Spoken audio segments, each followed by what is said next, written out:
யானவரையுமே நாங்கள் வரவேற்கிறோம் அப்பா. புதிய நாளுக்காய் உமக்கு நாங்கள் நன்றி செலுத்துகிறோம். 1 நாளாகமம் 17வது அதிகாரம்.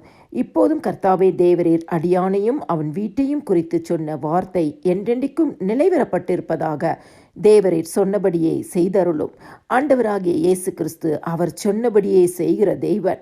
அவர் மகத்துவமான தேவன். அவர் வார்த்தையில் உண்மை உள்ள தேவன். தாவீதுக்கு அவன் வீட்டை குறித்து சொன்ன எல்லாவற்றையும் நிறைவேற்றினார். ஆண்டவர் சொன்ன வார்த்தைகளை ஒரு நாளும் மாறாத தேவனாயிருக்கிறார். தாவீது சொல்கிறார், ஆண்டவரே, இப்போதும் உமது அடியாளின் வீடு என்றைக்கும் உமக்கு முன்பாக இருக்கும்படிக்கு அதை ஆசீர்வதித்தருளினீர். ஏனென்றால் ஆண்டவர் சொல்லிட்டாரே, உன் வீட்டை குறித்த ஒரு தரிசனத்தை கொடுத்து விட்டார். அந்த தரிசனத்தை கர்த்தர் நிறைவேற்றினார். அதனால தான் தாவீது சொல்கிறார், ஆண்டவரே, நீர் சொன்ன வார்த்தையின்படியே நீர் கொடுத்திருக்கிற இந்த வீட்டை நீர் ஆசீர்வதித்த அருளினீர்.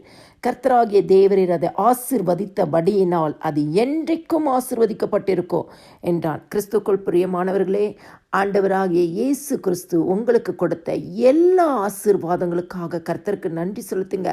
அந்த ஆசீர்வாதங்கள் என்றென்றும் உங்கள் வீட்டிலும் சந்ததியின் மேலும் நிலைத்திருக்கும்.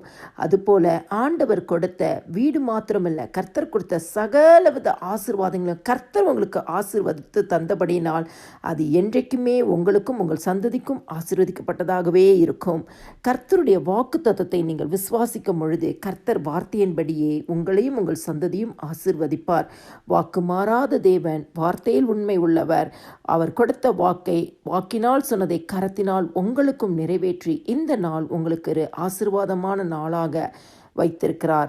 எல்லா துதியும் கனமும் மகிமையும் ஸ்தோத்திரமும் என் ஆண்டவராகிய இயேசு கிறிஸ்து ஒருவருக்கே செலுத்துகிறேன். ஆமேன்.